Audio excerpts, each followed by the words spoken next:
Welcome to the evolution of sports radio. You see, in this industry, just like in life, everything evolves. Call 256-576-4977 to make your audible for the Blitz. That man is playing Galaga. Thought we wouldn't notice, but we did. It's the Afternoon Blitz. Here are your hosts, Captain Cool and the Bandi Man. Hello and welcome in, everybody! It's Wacky Wednesday here in No Man's Land. Welcome to the Afternoon Blitz on the Tennessee Valley Blitz Sports Radio Network. I'm your host, the Captain Cool. Yeah. Oh my goodness, it's Captain Cool! Someone lose a grenade. Oh no, it's right under my chair. Okay, alright. I didn't pull the pin yet, alright? Okay, I didn't pull the pin. I'm not gonna pull the pin. Bandi, stop looking at me. I'm not gonna pull anything, alright? Except for your leg.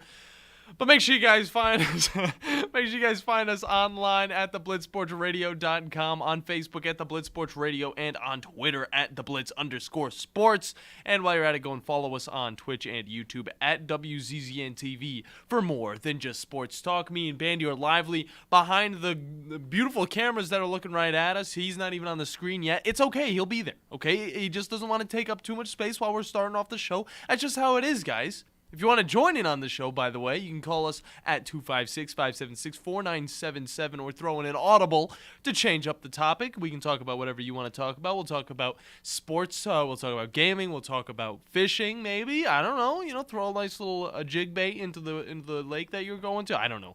I have no idea about fishing, but I could probably give you a little tip or two.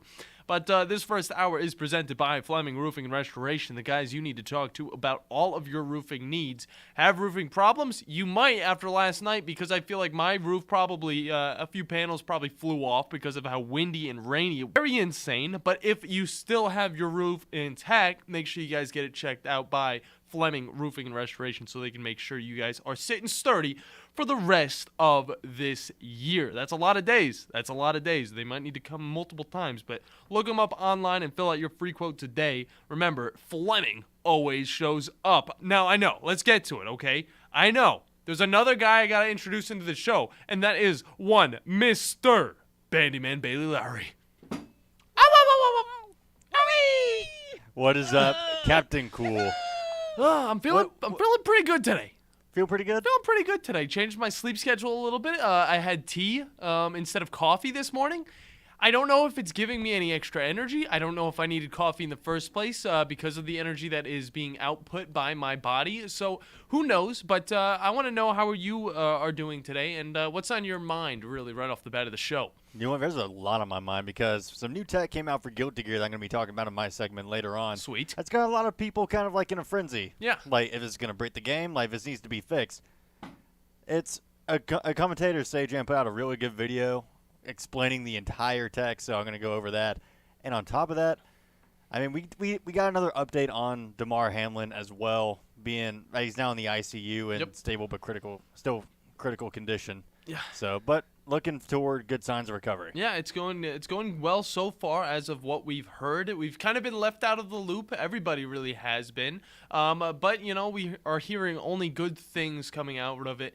And all we can really do right now is just pray and keep him in your thoughts. And also, guys, if you do want to donate to his charity, that is now made over $6.5 million. Oh, my gosh. Throughout all of this, you guys can look up the Chasing M's GoFundMe page, and you'll get to see all of that stuff. You get to donate. You'll get to donate how many you want, and you'll just get to see all the other support that is going into that.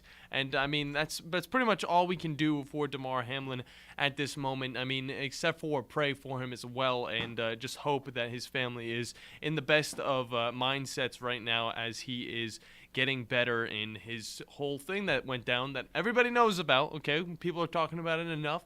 Let's just kind of leave that to him and his family and kind of just, report on the other news around the world right now because there is a lot going on, guys, okay? I mean, you might have realized that the bowl season's over. There's no more bowl games except for one, and that is not even a bowl game because it is the national championship. and I'm looking very much forward to it. And I'm expecting a TCU upset against Georgia. I know we live in the South, but TCU is also in the South. Come on now, and I like TCU. Okay, go big. It's Texas, baby. Hey, I mean, one of the big things I saw with it, they're not going to allow tailgating at the stadium. What? Yeah. On Why? top of a $75 pass you got to get if you're driving a regular car, $200 plus if you have a bus. Wow. So have fun if you're traveling with, in an RV. Huh. They might count an RV as a bus. Who knows? Probably going to count an RV as a bus. Yeah. But why are you not allowed to tailgate? That's the one question.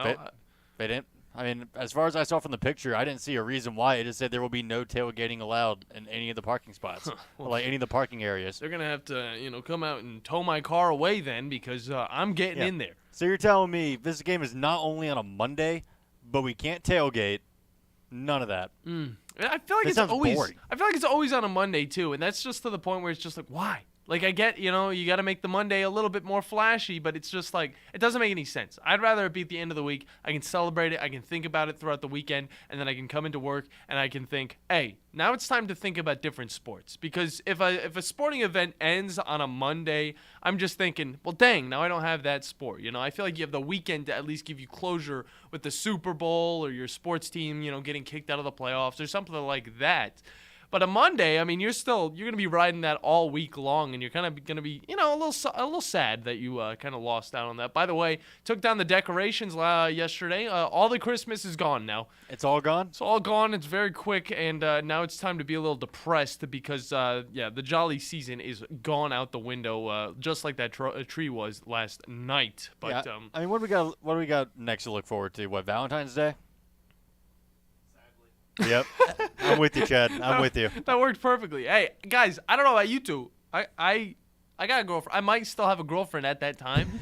Whoa. So, let me tell you. Now, it just depends on if she is sick of me or not. That's all I'm saying, guys. Take it easy, okay?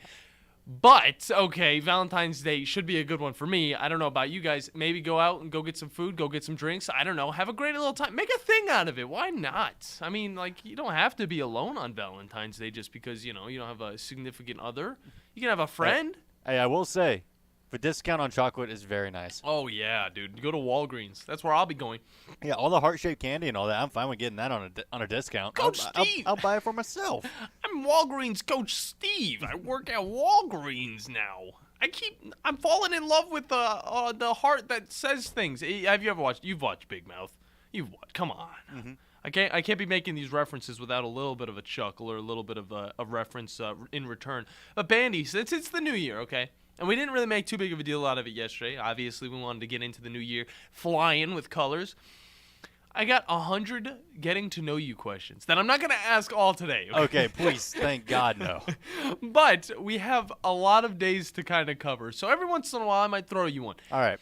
I don't want to throw you this first one because this is a very big question right here is who is your hero? And that is a big my one. hero? So we're going to save that one, but be thinking about it, okay? Because I don't even know personally who my hero truly is. I could say... I don't even know either. Who would be my hero? I could say the Tom. I could say my mom. I could All say... Might. Yeah, there's a lot. Yeah, I could say All Might.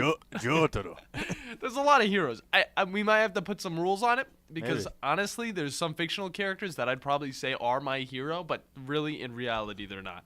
So I'm going to ask you the second question, and that is, if you could live anywhere, where would it be? If I could live anywhere. Yes. See, that's a loaded question, too. It's a big question, but it's like first thing that comes to your mind, okay? Because that's what we're going off of right now. First thing that comes to my mind, definitely on a broad sense, just somewhere in the South. Okay. Like, I'm not a northern guy or like a northern kind of person. Probably. Understandable. I mean, I would probably live out like in Montana, but I would consider that like the northern South. Yeah, no, yeah, it gets cold in Montana. Yeah, it does. But like the environment and the vibe around there was like the same as you would get down here. Oh yeah. You know what I mean? Yeah, you get that country slice. It's a bunch of nature, a bunch of fun, and then there's some cities as well. It's kind of really like a lot of places. If I was gonna stay in the USA, okay, I would probably want to live. It's tough because it's like Florida seems nice. When you go in there, it's not nice. I would probably say, if not Pensacola in Florida, okay, because I like that. I would probably have to live somewhere northwest. Northwest? Northwest. Maybe like Idaho or Utah or something like that. I don't know. Utah's not a bad place. Utah's pretty beautiful for some of the stuff it's got, but I don't know. There's just a vibe out there that I really like, and it is very beautiful, especially with like Yosemite and all that, or Yellowstone and all that stuff. There's a lot of beautiful places that I would like to go. But if anything, if I could just go wherever I wanted and have money and be stable in my living, Japan. Obviously, Yeah. I love that place. But again, America. The best country in the world. You can't go wrong with America. You know what would be one for me if I had to go outside of the country? Where would that be? I mean, probably like besides Japan, because I would just love to visit there in general. Japan would be awesome, yeah. But I mean, probably like maybe even Britain or Ireland. Yeah, there you go. Like I want to go up there definitely at some point, like not to live there, but at some point just to play all the historic golf courses that are up there. Oh, of course. Like I would love to play St. Andrews at some point in my life. Yeah, dude, that'd be awesome. Hey, put it on the gold list. We'll start checking that stuff off slowly but surely. But guys, today is January 4th, 2023. I made sure I did this right. Yesterday, if you did not hear me, I said 2022. I actually didn't hear you. You didn't hear me? Well, I didn't hear myself until I listened to the show afterwards, just to kind of get a kind of like a little basis of how we got to kind of keep the mentality going throughout this year. But yes, it is 2023, guys. If you're writing it down, if you're in school still and you're writing it down on your paper that it's 2022, you gotta get over that. You gotta start doing 2023, guys. It's something new, okay? But either way, this is what you need to know in the Blitz today. The Washington Commanders have had a few ups and downs throughout this year, on and off the field, honestly. But the latest mistake was starting Carson Wentz over the elite likes of anyone else on the football team. Literally anybody could have done a better job, and that's hard to say because I personally used to like Wentz myself when he was on the Eagles. Either way, Taylor Heineke is going to get the start against the Cowboys in Week 17, Week 18, the last week of the season. Who really knows? But it's kind of also back and forth because we've seen some reports actually about a possible another quarterback getting a start that we haven't got to see in a good minute actually. But he's on the team, and nobody really has brought him up until today with Ron Rivera's recently. I'm dogging you. I'm telling you, but I'm not telling you who it is exactly yet. But that is one Mr. Sam Howell. Yes, that's right. Yeah, the rookie. Right. And I mean, he was projected to be a first-round pick, okay, long time ago. All right. Obviously, that didn't happen. His name has kind of gone down in the whole book stats sheets. Nobody's really been looking at him. But I would love to see him actually hop on and give a little bit of life to this Washington Commanders team. Because I could say this, Taylor Heineke's going to do a fine job for this team, okay? But they need to start looking into the future of this team because it has just been gross all season long. And I'm definitely looking forward to talking a little bit more about that later on in the show because holy crap, dude. When you look back at the track record they had in 2022, you could say this was probably the most embarrassing team ever. See, now you got my curiosity because I hadn't seen. Because looking at their record right now, I mean, they're not sitting at the worst in the league. Like they're 7-8. Yeah, no, I'm not talking about their on-field performance. They're fine. They've had their ups and downs. They've been mostly fine. They've been an average team. Off the field is where the embarrassments start, Bandy. Okay, and I know you just learned about something that you didn't really know of. You probably were scrolling and thought it was a Piggly Wiggly commercial or something like that. I'm talking about their mascot. I'll talk a little bit more about it later. Okay, yeah, please do. I want to dig into that thing. Actually, a little bit literally because I'm a big fan of pork. Yeah, I was about to say. Yeah, I mean, dude, pulled pork sandwiches with mayonnaise on it's them. You amazing, can't go dude. wrong. Go to Porky's or something. Yeah, you got a few places you could probably bring up. Hey, maybe let's get him on the show. Either way, continue, Bandy. Yeah, but my God, what terrible decision. Terrible decision. No, I'm gonna save it for that segment because I can rip into that one. Also, I don't get why every time I'm clicking on the Commanders on ESPN, it's taking me to the Seattle Seahawks page. Oh, that's a little embarrassing. They think they're in Washington. That's why. Yeah, it's like I click link on new tab. Oh no, I didn't open the Seahawks. I don't care what the Seahawks record is like. I want to see what the Commanders are doing. That's pretty funny. That is another embarrassment that we can get into as well. But I don't know.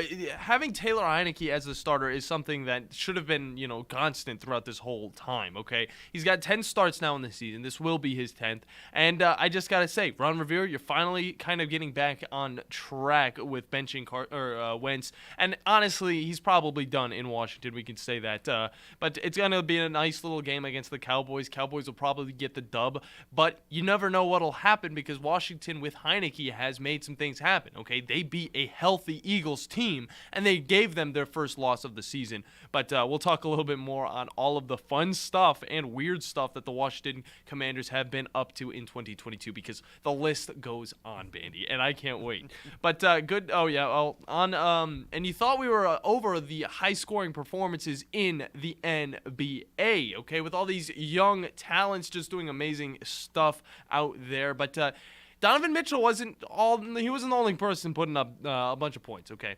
He did that the other night. Forget about it, okay? Because now Milwaukee Bucks, Giannis, hit a career high at 51 against the Wizards.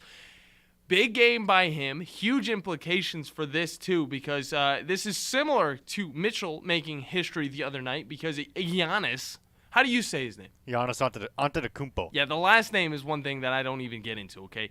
Giannis, okay, I'll say that, has scored at least 40-plus points, 10 rebounds, and 5 assists in the last 3 games he has played. One of those games he wasn't even a part of, so obviously we're counting the last games he actually played, okay? And who else to do that? Well, not a lot, okay? Wilt Chamberlain's one of them, though. And then Russell Wilson from 2016 is one of them as well. Yeah. And then Elgin Baylor from the 60s. That was a long time ago, so that's a little less relevant. But either way, he's joining an elite class in those 3. And then sticking to basketball, I meant I put b-ball on this, so it could have went either way right there. But moving to college hoops, the Wildcats of K-State are getting sick and tired of not being ranked with their spectacular performance on the season, holding a 14-1 record as of last night's victory over 6th-ranked Texas. K-State was ranked 65th nationally. They're 14-1. Yeah, it's like, what? Like, where's the respect? Where is the respect? Okay. Like, who more do we have to beat? I know, and they did an amazing performance right here against Texas because they put up 116 to Texas's 103. And now, finally, we can put some respect on this team out of Kansas. And yes, we know Alabama beat them in football.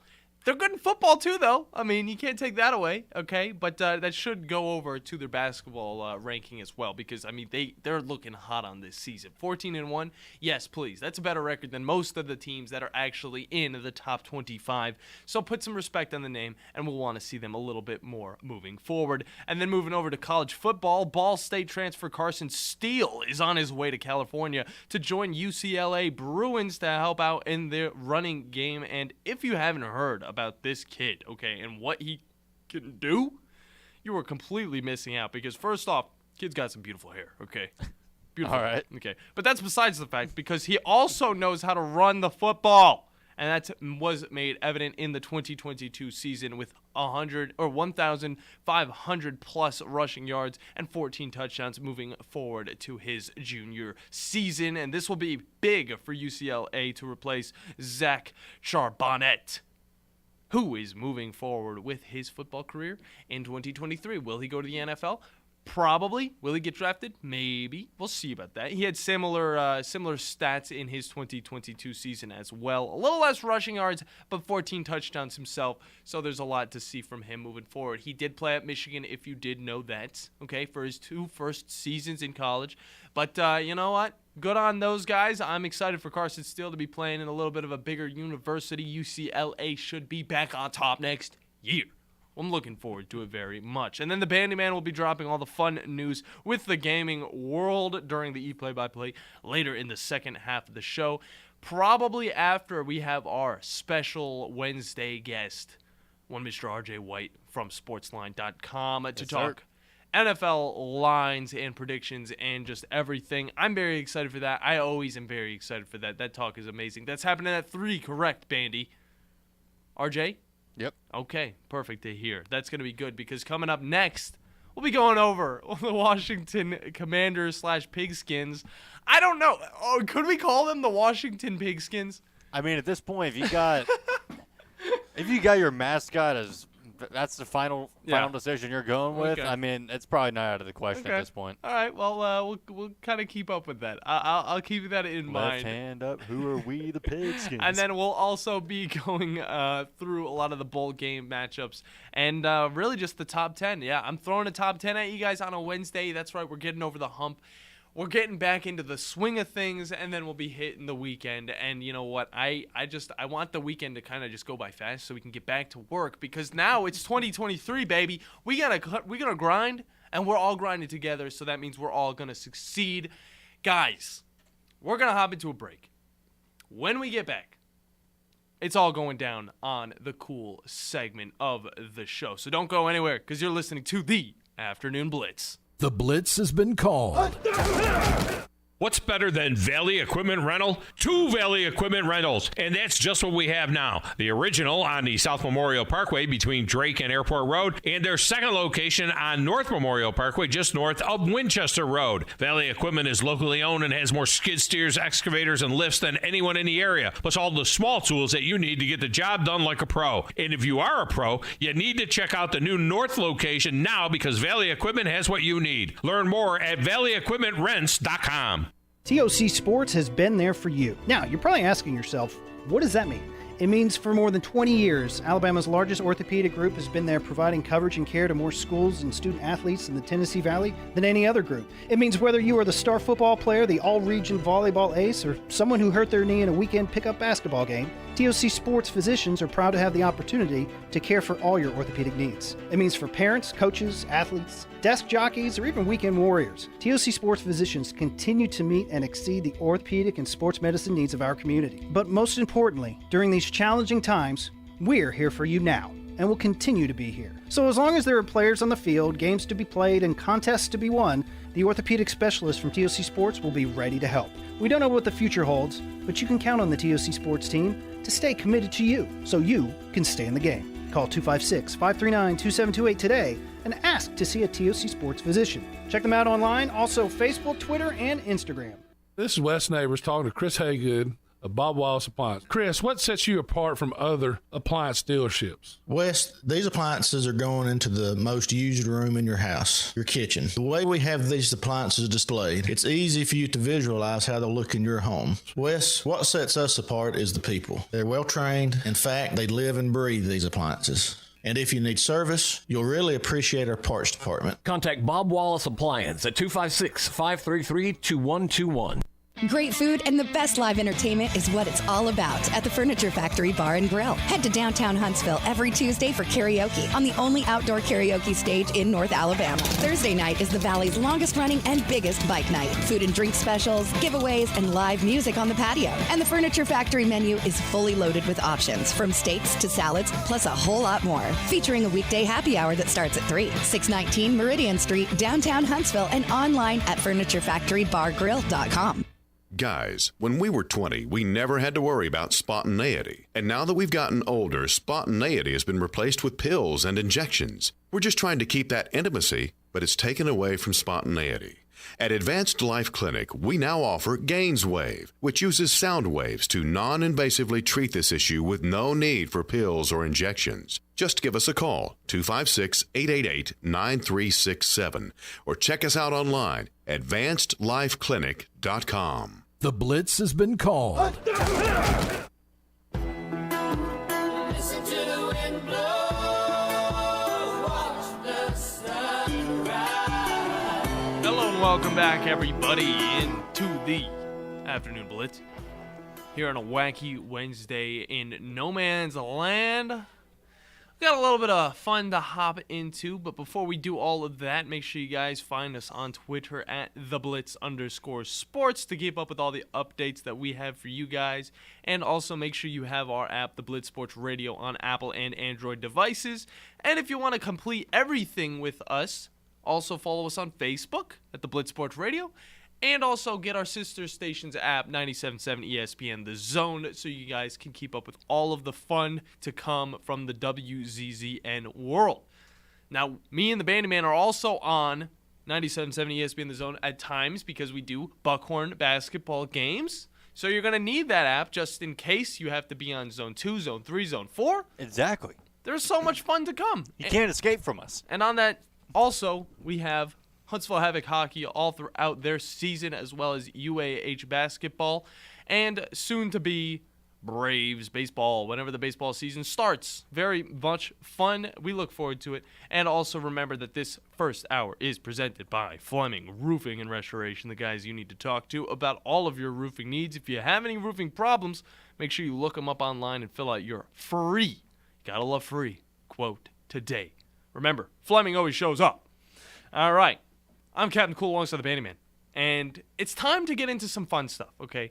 I love these types of conversations because whenever we really had to talk about the Washington Commanders and all these other things that were going on, all the other drama that was going on with either Dan Snyder, or we had to get into other things with Kanye West whenever that was a huge thing. Forget about him now because we now know he's probably a psychopath.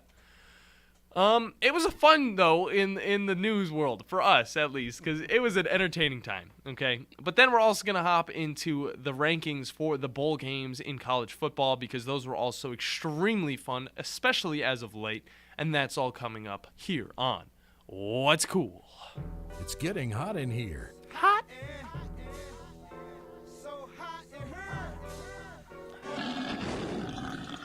That's spicy meatball. So it's time to cool down with Captain Cool. Oh, yeah. You know what cool is? What? You're looking at. That's right. I can tell you this much. Commanders are not that cool. Okay. They're not. Their on-field performance this season has been fine. I'll say that. They've had their stretches of winning. They've had their stretches of losing. Carson wins. And now they're in a weird bi-curious place because Sam Howell is in fact starting now, going into the final week. Final game for them because they have been eliminated as of their last game against the Cleveland Browns. Carson wins. But, I mean, this isn't anything crazy, all right? Starting a new quarterback or a third-string quarterback or a rookie quarterback on the last game of the season, something we see every once in a while from these teams that either have playoff implications or they do not. It doesn't really matter because it's the last game of the season. You're either already in or you're not, okay? I've seen the Browns play some random freaking quarterbacks that I personally don't know. But it does add on to that list of Browns starting quarterbacks, and you know that jersey that just keeps getting longer and longer because all the different names that go on it, okay? It's not fair, but it's a part of it, okay? We've seen some crazy people on that team before. But I'm going to focus mainly on the Commanders season. I want to look back on their beautiful season, and I wish we could have just music, like inspirational music to show, just to add to the weirdness that was this season. But you know what? They overcame most of it. Still have some people hating on them. Still have some people, at least that are fans of the team, okay? But, the newly branded Washington Commanders have had themselves one interesting year, and surprisingly, their on-field performances were pretty good, okay? They were better than most. But, a little overshadowed by the mistake that recently happened with Ron Rivera starting Carson Wentz. But now that's behind us. They're already, out of the playoffs. Mistakes will happen, but they can be changed. And this was the fastest that one has been changed. But now I want to look back on all the wacky stuff, okay?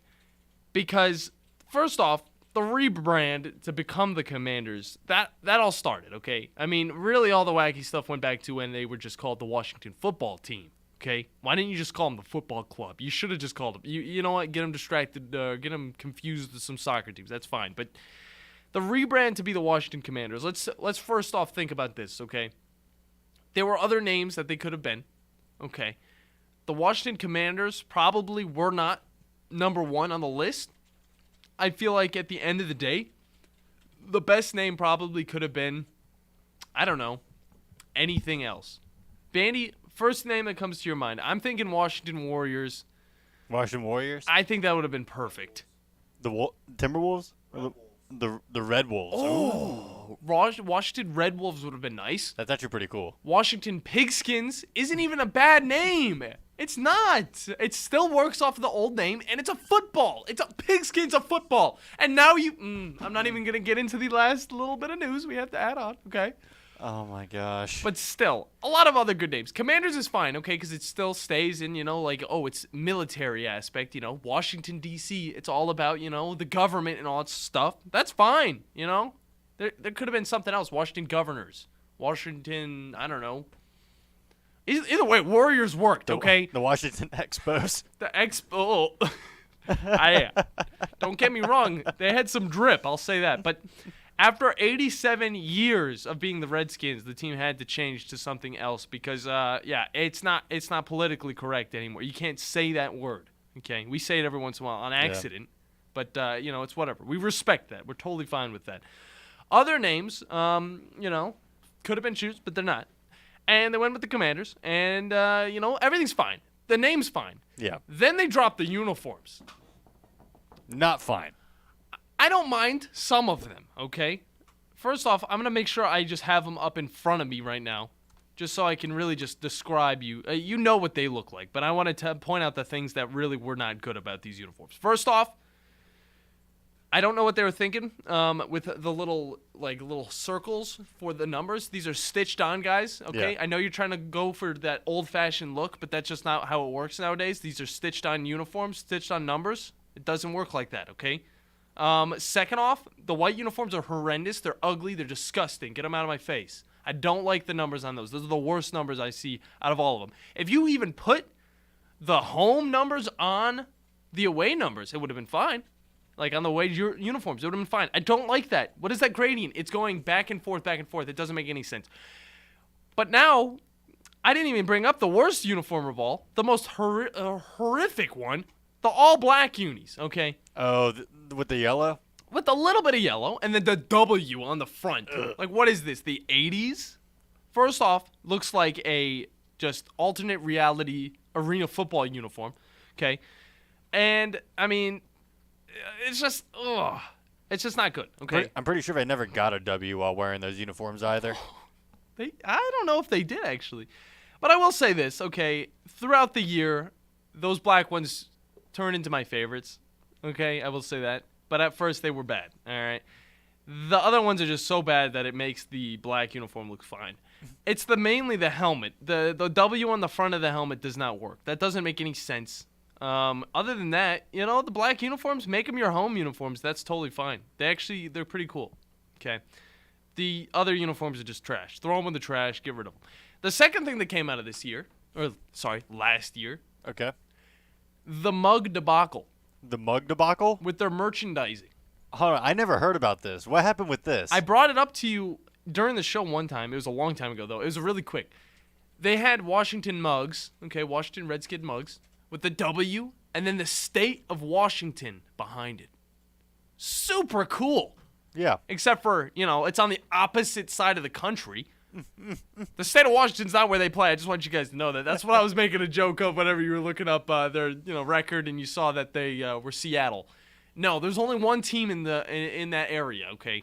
And that is Seattle, okay? Yeah. Seattle Seahawks, okay? That was funny. Funny little mishap. You know what happens? I bet it would go for a lot of money if there weren't a lot of knockoffs on Etsy right now, okay? So, it's okay. People make mistakes. That's almost 2 strikes, we could say, okay? Okay.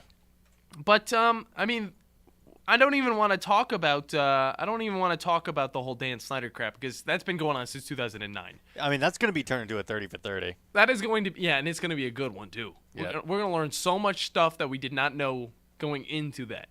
Starring Vin Diesel as Dan Snyder. And Chris Pratt as Mario. I don't know. Do they cast people for those 30 for 30s? I mean, they do like dramatic things. Yeah, dramatizations. Dramatizations, yeah. Like that hockey thing we watched. Oh my god, that was great. That was wild. That was great. Yeah, no, I actually heard. I heard people actually talking about it at the New Year's party I was at. Really? Yeah. Huh. Okay, that's interesting. So it's still getting watched. Huh. Good. Goodbye then. It's a good little thing. I forgot the name of it though, honestly. But that's okay because we're talking about the Washington Redskins and how they're probably gonna have their own Netflix documentary soon enough. But you mean the Pigskins? The Pigskins. That's not even strike number 3. Okay, the whole Sean Taylor or not. I almost. Oh. I suggested I got to it. I forgot about this. I didn't get to talk about this on the show. Sean Taylor's Monument, all right, came out in November of 2022. And this one personally pissed me off. I'm glad you've seen this, okay, because I was going to ask if you have or not. It is a monument all right? And let's just take a little peeksies at it because this thing has to be the laziest monument I've ever seen, okay? If you could call it a monument. First things first, Bandy. What's the first thing you see that's wrong? Let's see. That's supposed to be Sean Taylor? Yeah, no, yeah, that's there's no body. It is just like it's like they used a bunch of metal wires and just put them together. Okay, that's fine. You can have a creative design going into this, but you got to make sure. Hey, this is for this one dude. We need to make sure this one dude. It's fine because the way he wore his uniform, the way he wore his helmet, everything like that. That's the one way they can really express this guy's look. Okay, or like put it like in an iconic pose he did. Yes, let's look at it standing straight up. Okay, forget about the actual monument part. If you take off the uniform, the helmet, and the pants, everything else, let's look at what they did to make it look like Sean Taylor. First thing we're going to look at, this is a Nike uniform from 2012 and up. Yeah. Never wore that uniform. Second thing I noticed, Reebok pants? Sorry, that's against the NFL's agreement to Nike and also their agreement to Reebok back in the day. They couldn't have two different types of uniform. I don't know why. They could have at least put Nike pants on them. Or they could have just put Reebok jersey on top, Reebok pants on bottom. Okay, whatever. Third thing, the gloves. This man hardly ever wore gloves. All right? There are a few times he wore gloves. And I don't think he's ever wore gloves that were these gloves. All right? I'll say that. He did change up his gloves a little bit. That's fine. But he never really had gloves. All right? They were just they were like, oh, crap. His hands, they're just pegs. We got to put something on it. And then they threw these things on it. Okay, whatever. Yeah. His shoes, I know his daughter said that it was a little, her favorite part about this was the soccer cleats on the feet. Those are soccer cleats? I don't know how serious she was because sometimes people do wear some soccer cleats during football. Oh, my God. I believe I've seen one picture of him wearing something similar to this, but most of the time he did rock Nike cleats, all right? Occasionally he wore some Adidas, but not really, all right? Now, let's look at the most iconic part. The most iconic part was his helmet. You look at that, you see amazing, cool-looking tape on the face mask. They got to get that part right. That's the iconic look that Sean Taylor had. Exactly. Bandy, where's the damn tape? I don't see it. This isn't Sean Taylor. This is an imposter. This is a Old Navy mannequin they put up and said, no, they slapped a 21 jersey on him and said, this is Sean Taylor. This isn't even an Old Navy mannequin. They would have went as far as to actually have a thick-looking person, an actual person standing with this jersey on them. This is a piece of wire going through a uniform and some pants that don't even match what this guy used to rock. Oh, my God. How hard was it just to get the original uniform? Could you not have asked, I don't know, maybe Sean Taylor himself? Or the family of Sean Taylor? Yeah, I feel like they would have some left over from the past, It's whatever. It's like, hey, we're gonna memorialize Sean Taylor. We're making a monument out of him. Is there any way we could use an authentic jersey for it? They've got to have one. Or an authentic uniform. They've got to have one. There you go. They've got to have one, dude. This is not Sean Taylor. This is whoever wore number 21 last season. Well, and also forgot their main pants at home because they had to wear some Reeboks, which, again, you're not allowed to wear. But, I mean, I get it. Sean Taylor didn't always wear the tape. It wasn't always allowed. But for the most part, he was rocking that tape. And he was also rocking tape on his fingers as well, which they couldn't even depict because he probably doesn't have hands over those gloves that he never wore. Oh, my gosh. It's just wacky. It's a wacky world. But, hey, that's only strike number 3. Because, moving forward... Wait, what do you mean only strike number 3? We can think that, finally, they're going to look forward into a new year and they're going to stop making mistakes. It's going to be wonderful. Oh, my... What the hell is the mascot? I'm about to say, you tell me they fouled off on Sean Taylor and now struck out on the mascot? Only a few months later, they bring up this mascot. First off, I'm all fine with interesting mascots. They do this all the time. Baseball has the wackiest things ever. Why is it a pig? They gave them a pig, Bandy. And the name. What is its name? Major Tutty. Who's Tutty? What does this have to do with Commanders? The fact that he has an Army helmet on? Let me see if Tutty is a thing, okay? Because Tutty could be a thing they have. Okay, Yeah. I look up Tutty, and it's all Major Tutty. This ugly debacle of a mascot that they had at the last game. God, this goofy Hanna-Barbera grin it's got too. It's This thing, first off, it's a pig. It has 3 fingers, okay? It's wearing, not even a football uniform. It's wearing a Commander's, football uniform, warped or something. It looks like he's hiding candy inside of his shirt and he's trying to sneak into a movie theater, or he's, acting like he's pregnant and he has a whole, sleeve or, I don't know, a bed sheet under his shirt. It's like he's got 2 pillows stuffed under his shirt. It does. That's really just lazy. But, hey, you know what? It's got a mascot head. They didn't just, make something out of cardstock. So, you know what? We'll credit them that. Give them a little clap. Okay, that's enough. No more. They don't deserve that much, Bandi. They deserve probably 1 applause, and that's it. Okay? Tutty's ugly. I think we'll, come to like him a little bit if he doesn't get discontinued after the season, which he just got, introduced and stuff like that. So, I'm done with the Washington Commanders for this season. Look forward to a good season next year. This year, sorry. I'm still really right in that middle area, but either way, just have fun, Commanders fans. You know what? We command. What is it? Yeah. What is it? I'm just waiting for the mascot game now so I can just see him get flattened by the Viking. Oh my gosh, that'd be great. So let's hop into this real quick before we hop into a break and close out this first hour. We got a few minutes, so if you guys want to hop in as well, 256-576-4977. If I was talking too fast, we also have the stream, which you can find on Twitch and YouTube, as well as the Twitter and the Facebook. But I want to go over. I'm gonna rank it down. Okay, I'm gonna do some honorable mentions in the top 10, but then I'm gonna only do top 5. Okay, with some honorable mentions within. Okay. So, I'm going to go straight to the honorable mentions. Number 10, going to be quick with it. The Gator Bowl, which was Notre Dame versus South Carolina. Very close back and forth game. South Carolina was leading by a lot at the beginning of it. Notre Dame came back and was like, hey, guys, this is what we do. Seriously, you thought you were just going to be easy and win with this game? No, so the SEC lost yet another one. Either way, it was a wonderful game. Very, very interesting. The Hawaii Bowl versus Middle Tennessee versus San Diego State. The only reason I like this was because Middle Tennessee is a part of it, and they got the dub, 25-23. Very good game right there. The pregame ranking was going to be 33rd out of the 41, so really? They didn't expect much out of these 2 teams. Okay, the next game is Sun Bowl, and this is number 8, Pittsburgh, 37. UCLA gets upset. They got 35. This is why they need people, okay? They need players on their team. A lot of them opted out for this game, and they wanted to go towards the future, okay? This is why Steele is going to be a steal for UCLA, because he's going to add onto the team that needed a running back when he did not need the team anymore. He just moved on. He was like, I'm going to go to the NFL draft or something. Then we had the Frisco Bowl. That was Boise State versus North Texas. Another close, high-scoring game.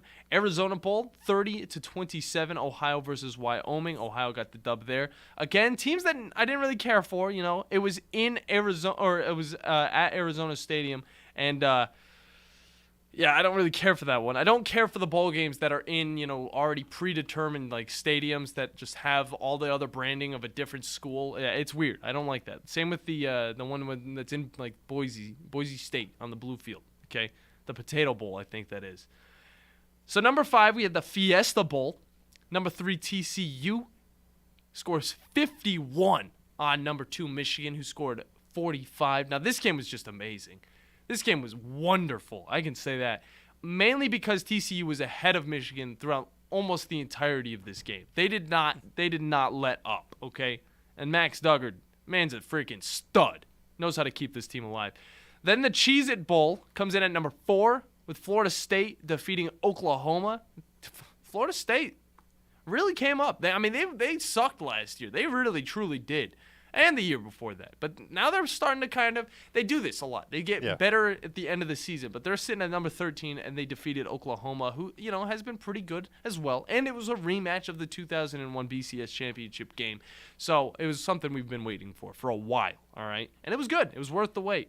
Then moving on, we had the Liberty Bowl, Arkansas versus Kansas. Holy crap.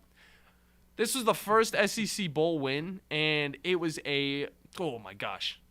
You had to be sitting on the edge of your seat. If you care about the SEC that much to where you want them to win every single bowl game, Even if it's Arkansas going up against Kansas, this game you're going to care about. And you were probably sitting at the edge of your seat because that game was back and forth. It was insane. And then the craziest thing happened. It was 31-13 at one point in this game. And I just don't know. Like, Arkansas had this game pretty sturdy, all right? And then they just kind of, let's, like, let up. You don't let up. This is when you start going ball to the wall, crazy, and you start winning games. I understand, it's the last game of the season. You don't want to try too hard, but this game you had to. Cotton Bowl, freaking amazing game. Personally, my favorite, this was number 16 Tulane against number 10 USC. We talked extensively about this and why USC is just a bunch of spoiled, privileged kids. No, I'm joking. Okay, I'm joking. That's what people are saying. USC put up a good fight. They just cannot finish these games when they need to. Caleb Williams did an amazing job, but Tulane and their squad did even better. I gotta say, spectacular job by Tulane, and also the greatest turnaround in school and college football history, going from the 2-10 that they had last season to the 12-2 this season, which was just wonderful for them. And then obviously Peach Bowl is going to be Georgia versus Ohio State. I mean, obviously. Yeah. I mean, Georgia was down in this one. Ohio State looked like they were going to just win this one. And Georgia decided, hey, let's get back in this. And, I mean, you cannot make this stuff up. Ohio State was kicking that field goal when the ball was dropping in New York City, guys. It was hilarious. Right when it hit 0, the ball went left, and you could really just hear the, just like that whole like chant, the Gregorian chant that was going on in the background. It was just like, dang. Happy New Year. Sucks for Ohio State fans, but you know what? Georgia's back in the championship game, and it should be a good one because I gotta admit, both of these games really were the closest playoff games we've seen ever. Okay, both of them were so good and solid games too. And I am very much looking forward to the national championship because Georgia and TCU is going to be a great game. And I think that if TCU wants to be a legit team, I think they're already a little bit of a legit team after beating Michigan. But if they want to be a legit team and start a franchise, just a quest to the end of the earth, people will remember TCU yet again. All right. They need to play physical against this Georgia Bulldogs team. Yeah. Okay. Because you cannot let up because now you're playing an SEC team. This is where big boy football starts.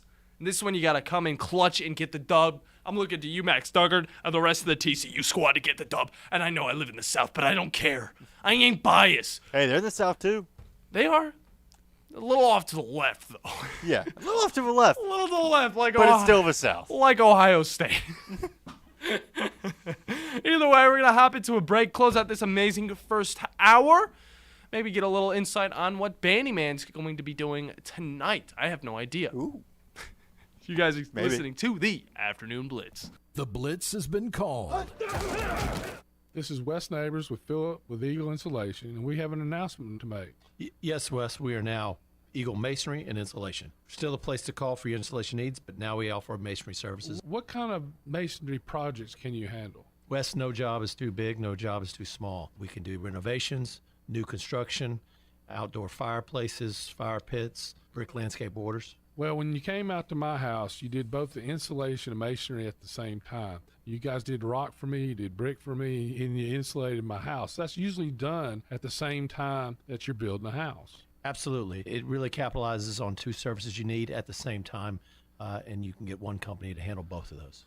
Philip with Eagle Insulation will come out, do your installation. He'll do your masonry. They do a great job. They guarantee your work. Check out more online at insulatedwitheagle.com and schedule your free examination today. 256-755-1556.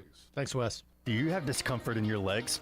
Varicose veins can affect not only how your legs look, but how they feel. Symptoms of varicose veins include pain, swelling, aching, heaviness, and fatigue. Dr. Tracy Lowry of Best Vein Care of Huntsville can diagnose and treat your varicose veins with the latest minimally invasive techniques. Diagnosis and treatment is covered by most insurances. Call 256-715-7151 to schedule your free screening. Go to bestveincarehuntsville.com. McCurry Motors is your car and van rental headquarters. You can rent the vehicle you need today. Family in town, sporting event, church function, no matter what your need, McCurry Motors has you covered with a wide selection of cars and vans available for rent. They have 12-passenger Mercedes Sprinter vans, 12-passenger Ford Transit vans, 15-passenger Ford Transit vans, and 15-passenger Chevrolet Express vans. They have 2 locations, Highway 72 in Athens or Max Luther Drive in Huntsville. Are you tired of chasing a roofing contractor to show up on time or even show up at all? I'm Sam Fleming with Fleming Roofing and Restoration. Our motto at Fleming Roofing is we show up. Our goal at Fleming Roofing is to provide the reliable customer service that you deserve, and we have the resources to meet all of your roofing needs: residential, commercial, industrial, replacement, or repairs. We are manufacturer certified for roof coatings, single-ply membranes, and asphalt shingles. Whenever you need a roofing professional you can count on, call Fleming Roofing and Restoration. We are committed to finding the solution that meets your needs. We don't have quotas or heavy-handed sales tactics. Fleming Roofing, we have expert experience. We show up. Free estimates, residential, commercial, industrial, replacement, or repairs. Check us out at FlemingHSV.com. FlemingHSV.com. When you need a quick response, it's Fleming Roofing and Restoration. We show up. With us today, Dr. Tracy Lowry of Best Vein Care of Huntsville. When we evaluate a patient and they indeed have significant venous disease, most third-party payers, private insurance, Medicare, require us to treat every patient conservatively at least 90 days. Conservative treatment includes increasing ambulation, elevation of the legs, and the wearing of compression stockings. It's very common for folks to come see us in March or April wanting to have their veins fixed before they go into swimsuits starting in June. When we see someone in March or April, they're going to require at least 90 days of conservative treatment before we can even go to the insurance carrier to get permission to treat their veins. So if you think you have a venous problem, now is the time to come in and get a free screening so we can determine whether or not you need something evaluated. If you have a vein problem or you think you may have a vein problem, now's the time to contact us at bestveincarehuntsville.com. The Blitz has been called.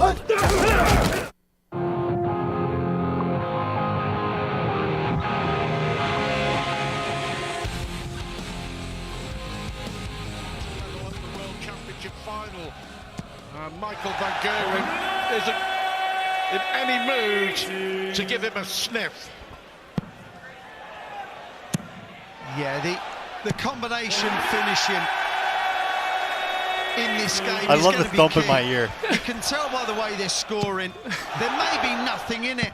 They may both be on nines. Michael may miss and Michael may hit. They're both on nines. They're both on a 9. This is insane. Come on now. Wow, the World Championship final. Michael Van Gerwen is on a 9 darter in the World final and just misses double 12. Over to you, Michael For Smith. it all. One man misses, does the other man get? I've never seen the like. Come on, Spike. 1, 2. Yes, double 12. That is the most amazing lemon odds you will ever see in your life. I can't. Can you imagine being that good at darts? I know we saw that clip before the show, but everybody, welcome back to the Afternoon Blitz. I'm the Bandi Man Bailey Lowry, joined by Captain Cool John Abraham, and don't forget that this hour has been brought to you by Fleming Roofing and Restoration. Because, oh my goodness, that storm yesterday. Yeah, I'm glad that these guys definitely know what they're doing. They know how to put on the roofs. If you had a Fleming roof over your head yesterday during that storm, you were definitely sitting good. Yeah, it was terrifying. But also, if you do have a roof, you're going to be as solid as Michael Smith because he hit that 9 darter, and it was amazing. In the World Championship. But holy crap. Let me just tell you, that was the hypest I've ever been about darts in my entire life. Well, I've never been good at darts, and I probably never will be. So the fact that they were that cool under pressure, hitting triple 20s and triple 12s to win it all, and 9 darts. To win it all in 9 darts is crazy. Insane. The man, he's more composed than Bryce Young, you could say. I would say. I'd say that. Either way, we have an amazing second hour coming up. And it's all going to get started with RJ White from SportsLine.com. We're going to be talking NFL lines with him.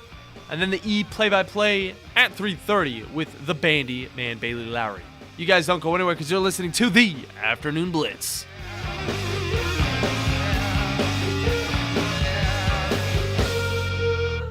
Are you tired of chasing a roofing contractor to show up on time or even show up at all? I'm Sam Fleming with Fleming Roofing and Restoration. Our motto at Fleming Roofing is we show up. Our goal at Fleming Roofing is to provide the reliable customer service that you deserve, and we have the resources to meet all of your roofing needs: residential, commercial, industrial, replacement, or repairs. We are manufacturer certified for roof coatings, single-ply membranes, and asphalt shingles. Whenever you need a roofing professional you can count on, call Fleming Roofing and Restoration. We are committed to finding the solution that meets your needs. We don't have quotas or heavy-handed sales tactics. Fleming Roofing, we have expert experience. We show up. Free estimates, residential, commercial, industrial, replacement, or repairs. Check us out at FlemingHSV.com. FlemingHSV.com. When you need a quick response, it's Fleming Roofing and Restoration. We show up. When I chose a garage door company, I did my homework. I needed Precision Overhead Garage Door Service. They have a 5-star Google rating. I checked their reviews and liked what their customers had to say. Precision Overhead Garage Door has lifetime warranty packages. Same-day service if I call before 2 p.m. If they can't make it the same day, my service call fee the next day is waived. They did a 25-point safety inspection on the door and operator. Now that's peace of mind. Residential, commercial, and gate services. Precision Overhead Garage Door Service. Call 256-400-4500. Hello, listeners. I want to tell you a little bit about Minuteman Press and what we have to offer our community. We specialize in paper printing and can help from designing your piece to the finished product. We print media guides for many of the athletic departments at high schools and universities around the area. We typically purchase sponsorships from these schools as well to try and help them with their fundraising.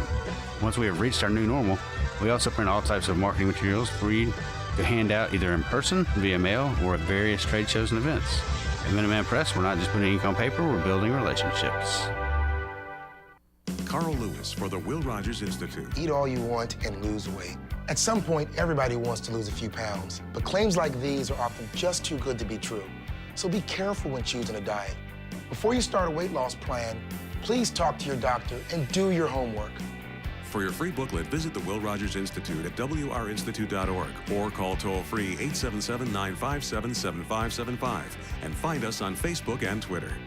The Will Rogers Institute, since 1936. No need to get your tinsel in a tangle. The Alabama Boat Sale at Rambo Marine in Hazel Green is coming up January 13th through the 15th. With over 200 units in stock ready to be delivered, Rambo Marine will personally gift wrap it for you. Seal the deal today and you'll enjoy the no-show Mordo Rambo Marine Special, a $3,000 additional discount. Mark your calendars for January 13th through the 15th to join us at the Alabama Boat Sale at Rambo Marine in Hazel Green. Ho, ho, ho! Santa approved. This hour of the Blitz is brought to you by Fleming Roofing and Restoration. Online at FlemingHSV.com. Welcome to the evolution of sports radio. You see, in this industry, just like in life, everything evolves. Call 256-576-4977 to make your audible for the Blitz. That man is playing Gallagher. Thought we wouldn't notice, but we did. It's the Afternoon Blitz. Here are your hosts, Captain Cool and the Bandi Man.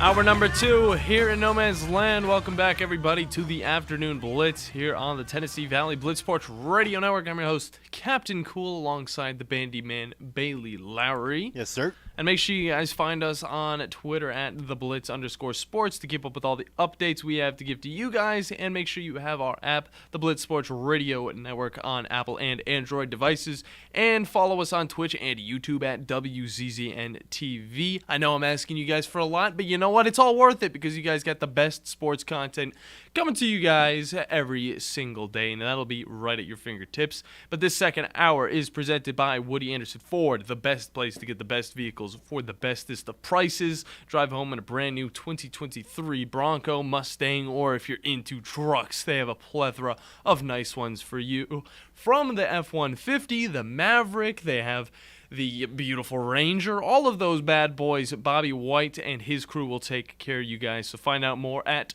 WoodyAndersonFord.com. Now, it is a Wednesday, and in the football season do be coming to a end, at least the regular season, because we still have the playoffs to come and a lot of fun in that. But we have one Mr. RJ White on with us from sportsline.com to talk a little bit about Week 17 going into Week 18 and really all the implications that could be coming from these 2 weeks. So, RJ, how are you doing today, my dude?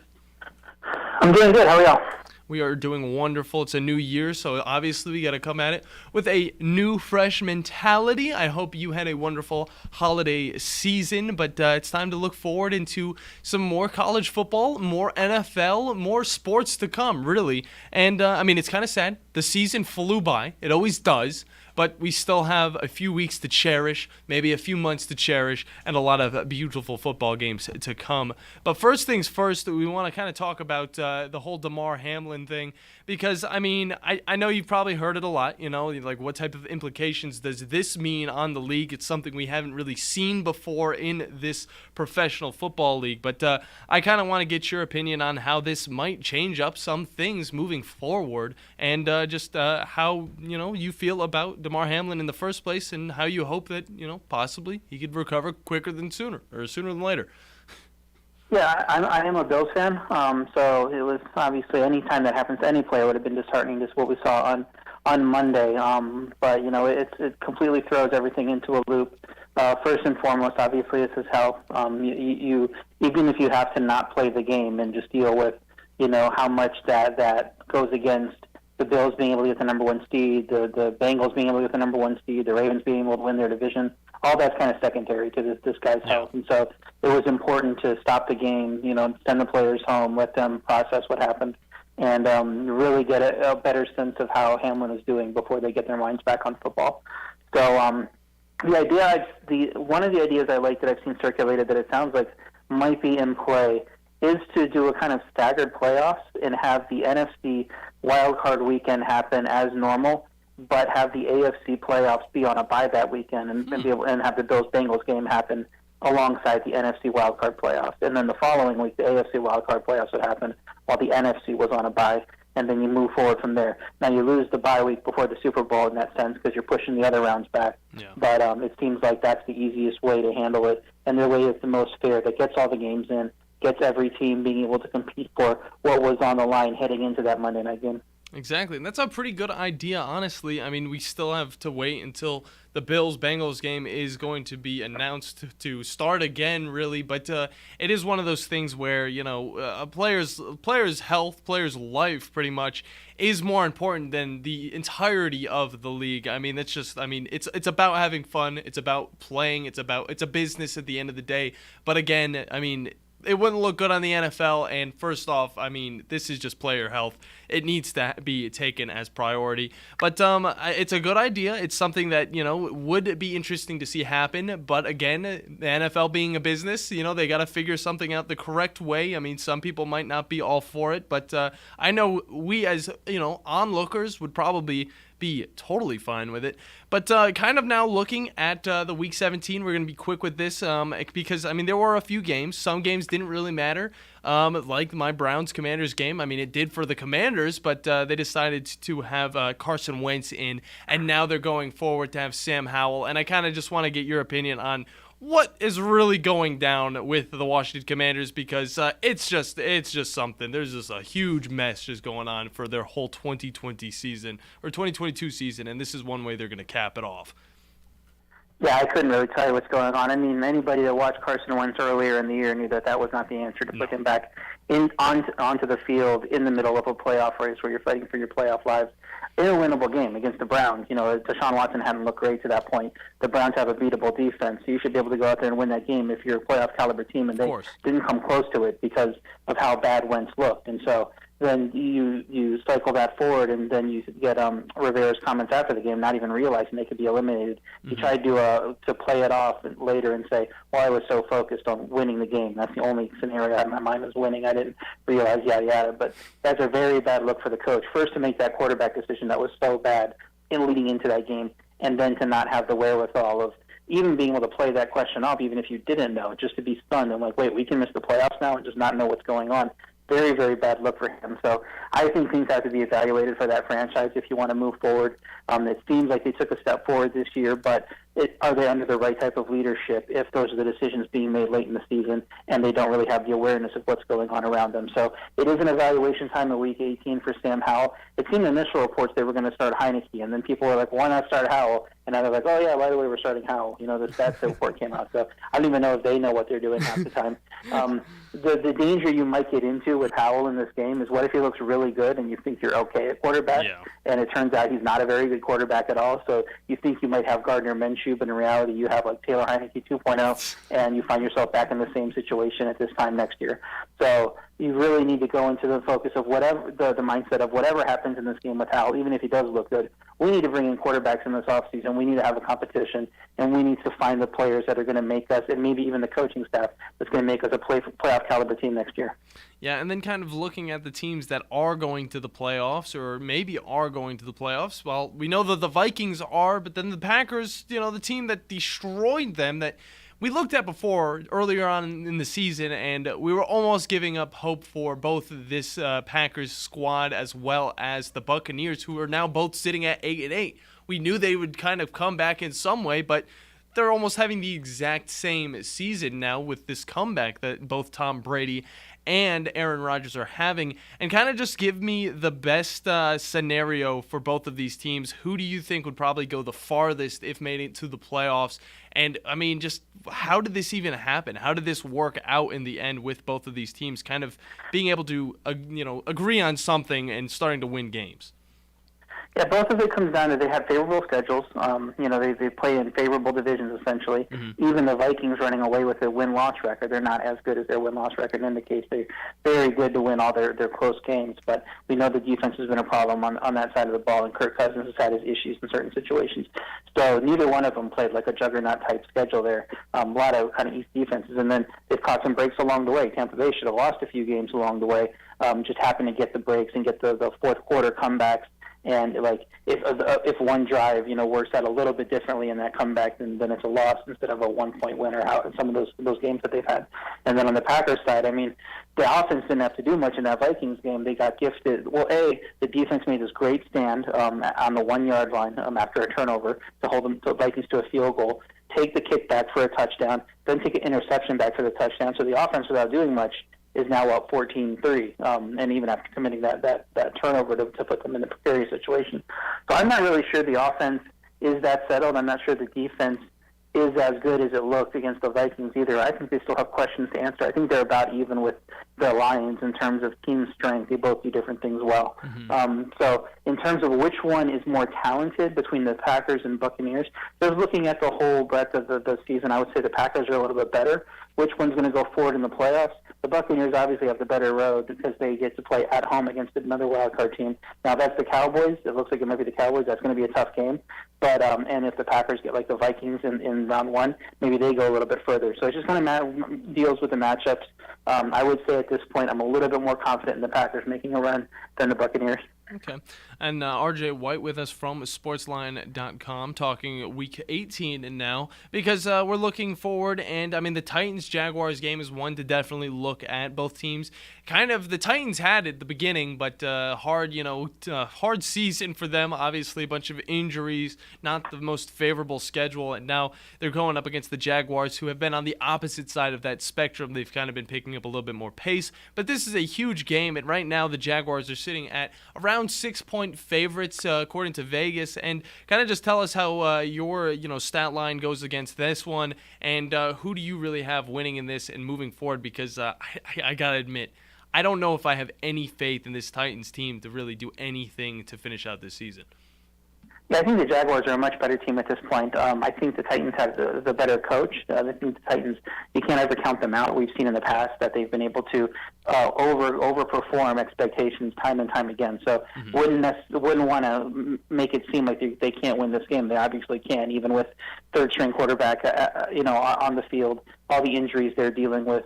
They're going to get some guys back, which is great. I know they sat a lot of guys to try to get healthier during that Thursday night game.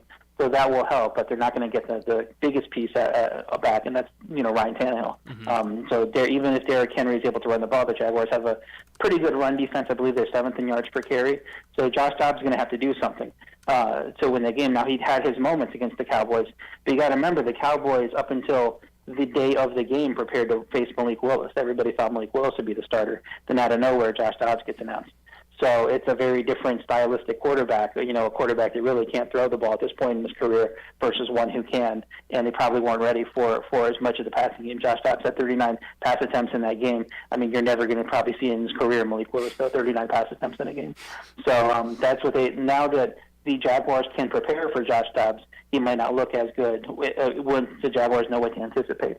I do think the Jaguars are a lot better team. It's just hard to cover in these win-or-go-home type games where everything's on the line. Hard to cover a big number like that. My ratings would make it 9 if this was Week 8 and these injuries all happened and it was these teams going against each other and there wasn't as much on the line. But would love the Jaguars because how it is now. I think the market's going to want to back Tennessee because of Vrabel's success and the Tennessee success of getting to the playoffs. And I'm probably going to look to play the Jaguars as the line creeps down a little bit more, which I think it will. RJ White with us from sportsline.com. I know we talked about the Commanders a little bit earlier, but on the opposite side of who they're playing this Week 18 with the Dallas Cowboys, I mean, sitting at a strong 12-4, I mean, Dak Prescott and them are looking strong, but I just kind of want to get your take on this. Is this kind of getting to the point in the Cowboys cycle where at the start of a season and midway through, they look strong, they have like a little bit of a rut toward the end, but they still kind of look strong heading into the playoffs, and then they just crash and burn when it counts? Like, are we kind of looking to see that same trend, or could this Cowboys team really kind of prove fate differently? It really feels like they get hamstrung by injuries a lot. Key players, the year that Prescott was hurt, and just things like that seem to happen to them. It might be happening in some sense with the offensive line injuries that they've had. They lost their right tackle for the year a few weeks back, and they've kind of had to shuffle their offensive line throughout the year. So we'll see and Tony Pollard dealing with an injury going into that last game. So we'll see how they can get over that hump and see if they can stay healthy and perform like they're capable of doing. The defensive side had a lot of injuries, the last course of the season. These guys would play, but they wouldn't be at 100%, so you wouldn't get the same Michael Parsons or Trayvon Diggs or those type of guys that you normally would. So if they can get healthy, if they are able to, they're probably going to go all out for this game. They can still win the division. And the Eagles, certainly I wouldn't get, if Jalen Hurts is playing at far less than 100%, I wouldn't just pin them in for a win, even against a Giants team that doesn't need to win.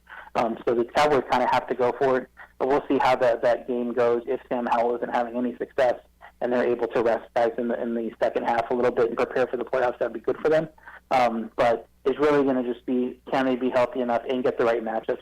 I think they can beat a team like Tampa Bay. I'm not sure they can conquer a team with a great defense like San Francisco. So we'll see how the matchups play out for them as we go into the playoffs.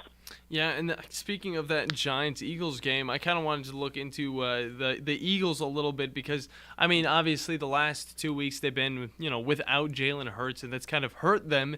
But, I mean, now with speculations that he will be kind of maybe playing this next game, they might have a chance of getting a dub and, being able to have that number 1 seed.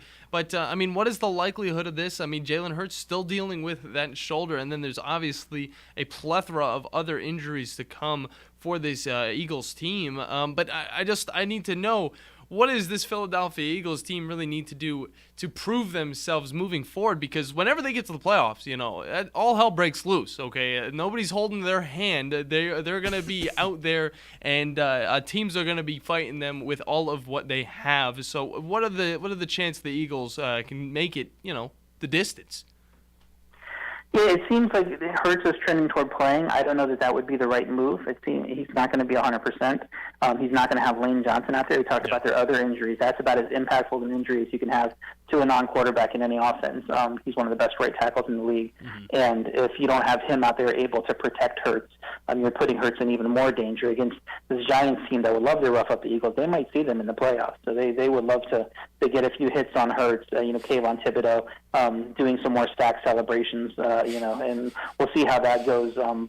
But the Eagles they kind of feel like they need to prove themselves. They have not played well the last few weeks. The offense looked pretty good against the Cowboys, considering it was the Cowboys. I know they were dealing with injuries, but the offense put up a lot of points. They also turned the ball over a lot, and so they feel they have to play better. They go to that Saints game, they don't look good at all, and they really feel like even if Hurts isn't out there or he's going to be limited in the playoffs, we need to show more. So they should come into this game looking to prove themselves. The Giants aren't going to give them anything. I don't care if Daniel Jones doesn't play. I don't care if they sit their starters. Brian Daboll is an excellent coach. He's going to coach to win on game day with the guys he has. And if it's Tyrod Taylor versus Gardner Minshew, I'm not sure that the Giants don't have the best quarterback in that matchup anyway. So they could go out there and definitely compete in this game. We'll see how the Eagles' defense responds. They've dealt with defensive injuries too, especially at cornerback. But they're really going to have to pull it together. And I think the move for them would be to start Minshew in this game, try to obviously go all out to win it, get the number 1 seed, and then Hurts gets 2 weeks to rest instead of having to force him back here. And then, maybe get a week of rest if you do happen to win. And then moving back over to the AFC for my last question, it's going to go and focus on the Los Angeles Chargers, because I feel like everybody's kind of forgotten about this team. They've been on a hot streak as of late, but then you look at the teams that they've been playing, and it hasn't really been good for their little catalog. And then before, they beat Miami, they lost to Las Vegas, and then before that, they won against the Cardinals. And then the really last competition was against Kansas City, and before that, they had San Francisco. So, and those were not, insanely, those were not blowout games. Okay, they were close, but at the same time, all of their last few games were pretty close, except for the last 2 themselves, because obviously the Chargers are not going to they're not going to care what the Colts are doing, or the Rams. But now they're going up against Denver, who looked pretty good in their matchup against the Kansas City Chiefs. And then moving forward to the playoffs, I mean, this team kind of made something out of nothing here on this last stretch. Where do you see them ending up at the end of this season? Do you see them actually making a run, like maybe a Giants team of the past possibly, or do you see them maybe going out in the first or second round pretty quick? Yeah, it's tough with the Chargers. Up until these last 2 weeks, they're really a team that plays to the level of competition. They'll go out there and take the Chiefs the distance every time they play them. Yeah. They'll go out there and only lose by a few points to the 49ers, but then they play a team like the Cardinals and win by 1, like you're saying, and then the Raiders beat them. Then these last 2 weeks is really encouraging. I know that the competition was bad. People were giving the Rams a shot in that game. They were coming off a 51-point effort against Denver, and Denver having a solid defense. That got the Denver coach fired. So people kind of liked the Rams in that game a little bit, and they completely shut down the Rams. So it's really encouraging what we've seen from the Chargers the last few weeks. They finally got their receiving core healthy. They dealt with that issue a lot of the year. They got other guys on the offensive line getting a little bit healthier too. So that's encouraging to see. We'll see how healthy Derwin James is. I believe he missed last week because he's a key part of the defense as well. If he can be healthy into the playoffs, then they have a strong chance. I'm just not confident in their coaching staff. I'm fine with the analytical side of going forward on 4th down. Just the way the offense is run doesn't seem to be to the strengths of the players involved a lot of the time. And they've cut loose a little bit in these last few weeks against bad competition. But will they do the same when they're up against the Chiefs again? I don't know. So I think they can win the first round. If they do end up getting the 5 seed and they're playing a team, the Jaguars or the Titans, I think they can go into either of those places and win that game. But it's going to be tough moving from there, one of the top 3 teams in the AFC, to compete with the Chiefs, the Bills, the Bengals. Very nice, RJ. Give us one just game that you're looking forward to the most, and then we'll let you go. We know you're a busy man, but what game are you looking forward to the most in this Week 18 matchup list? Well, if we throw out my Bills fandom, I'm looking forward to Lions-Packers. I would love to see the Rams upset the Seahawks and have that game be for a playoff spot because the Lions have really impressed at times. They've had their warts also, but this is a team that has not competed for several years, 3-4 years. And the Lions just sitting in the basement every single year. And to have them on the precipice, even if they can't make the playoffs in that game, of going 9-8 and finishing with a winning record will be great for that organization. So really looking forward to that and seeing how they show up because, the league, everybody, the networks, everyone's going to be rooting for the Packers to get Aaron Rodgers in the playoffs. And if the Lions can ruin that it'd just be awesome watching. It'd be a great night of football if that game comes to fruition. Of course, it's always good to see a team come back into relevancy. But RJ, let the people know where they can find you on social media and where they can read your work. You can read me at sportsline.com. I do weekly power ratings, so you can project the spreads and kind of get a sense of what I believe the spread should be versus the market. It's a ton of other content. I send my picks out. I was actually 10-0 on the early slate at Sportsline this past Sunday, so you can get my picks there, and then you can follow me on Twitter at RJWhite1. Very nice. RJ, next week when we talk with you, we'll have a clearer picture at the playoffs, and we have a lot to talk about. But for now, you have a wonderful rest of your day, and we'll talk with you next time. Thank you. Thank you.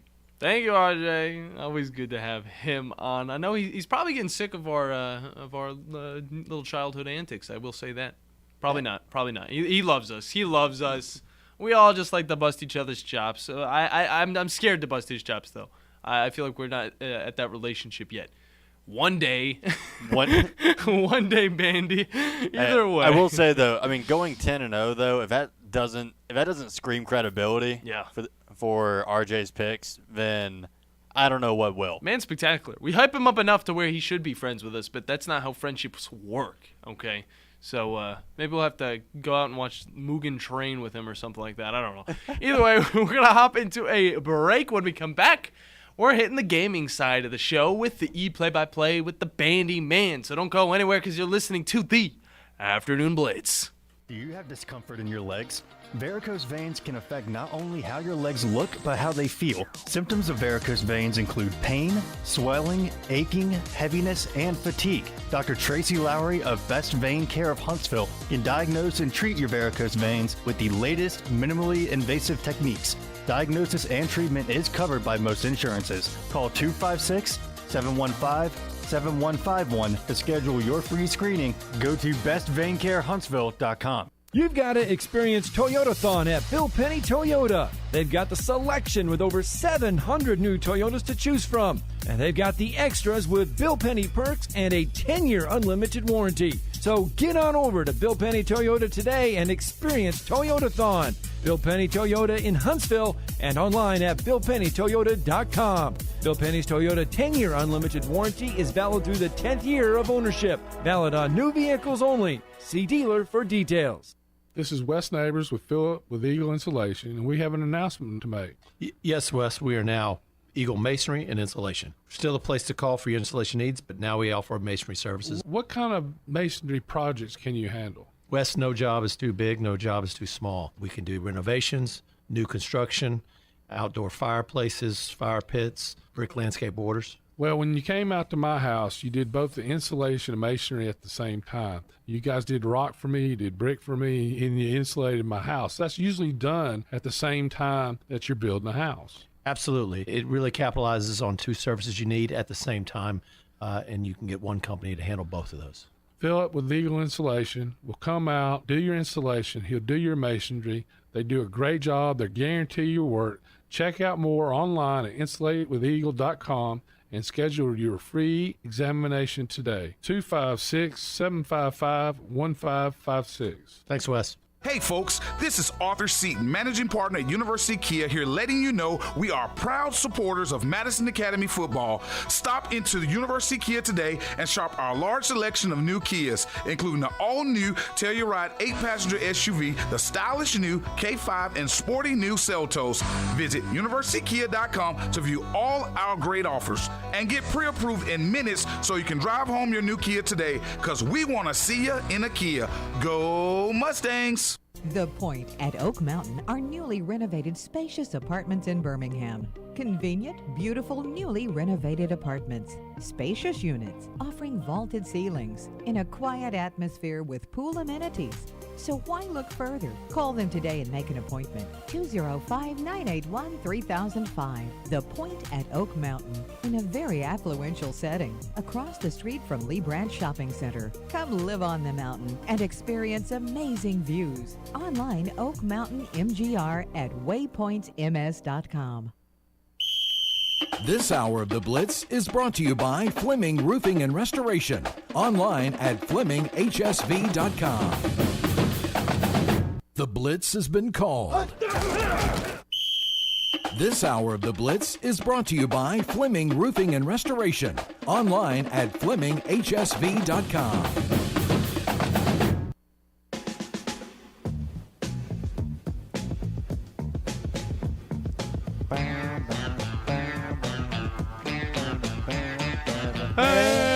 Hey. I thought you were going to say the what this time. No, it's your segment, Bandi. Get off my back! You said the hey first. No, I said the hey with you. We were just, it was like a group effort. That's not how this works. We alternate it. Man, I can't say it. It's your segment. Either way, welcome back, everybody. Bandi, take it away. To the afternoon Blitz. As Captain Cool John Abraham said, I'm the Bandi Man, Bailey Lowry. Oh, yeah. Joined by Captain Cool John Abraham. Oh, yeah. And we're getting ready to get into some video game news because actually we've had some big stuff come out within the last 24 hours. I mean, we've got to the point where a renowned fighting game tournament organizer is now under scrutiny and under fire and has been let go by his company Maturino and Team Spooky for pooling tournament funds and mishandling prize pool funds for himself. It'd be like that. Yeah, it do be like that. Neil Druckmann of The Last of Us Part 3, he said there's a possibility. Not before they remake 2, though. Of course. And Horizon Zero Dawn for some reason. And guess what? Apex is actually getting something new that's going to greatly help the competitive scene. It could potentially start a grassroots scene of Apex. That's all coming up here on the E Play-by-Play.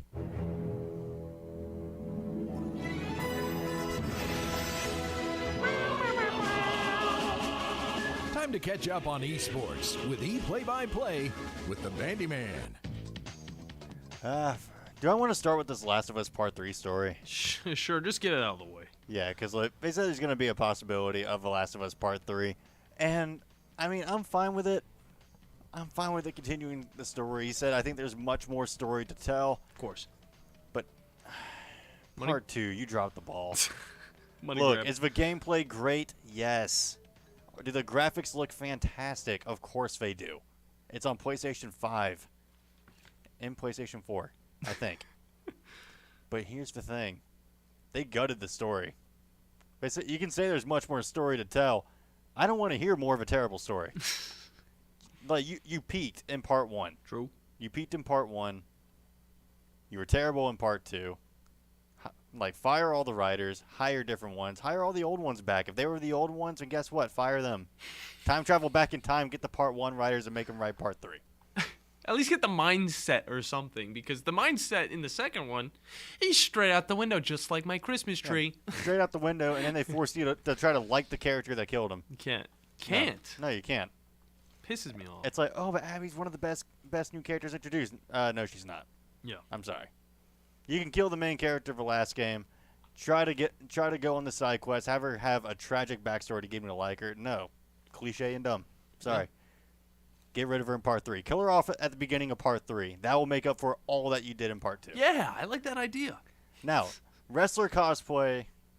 I'm a fan of this because Kenny Omega and the Japan Wrestle Kingdom is what they call it. The Japan's Wrestle Kingdom. Okay. Kenny Omega, who is actually a former AEW champion here in the States. Mm-hmm. He has been he went over to this Wrestle Kingdom to fight England's Will Ospreay? Yeah, Will Ospreay for the IWGP United States Heavyweight Championship. And he came out in the iconic Sephiroth Final Fantasy VII getup. But apparently, I had no idea about this because I don't follow wrestling really that much at all. I know about Kenny Omega because actually he's also a really huge competitive Street Fighter player. There you go. So that's about the only reason I really know who he is. Mm-hmm. But I found out in his moveset, he actually has 2 finishing moves based off of Final Fantasy. He's got one called the One-Winged Angel, which is off Sephiroth, who he did in his intro, which looks fantastic. It was really cool. And apparently his name came from Final Fantasy's Omega weapon. Really? Kenny Omega. Wow, okay. Yeah, so he's not only a huge wrestler, a huge entertainer, but also a huge gamer at heart. I would have said a huge nerd, but I mean, either way, it means good things. If you play Final Fantasy, you're a nerd.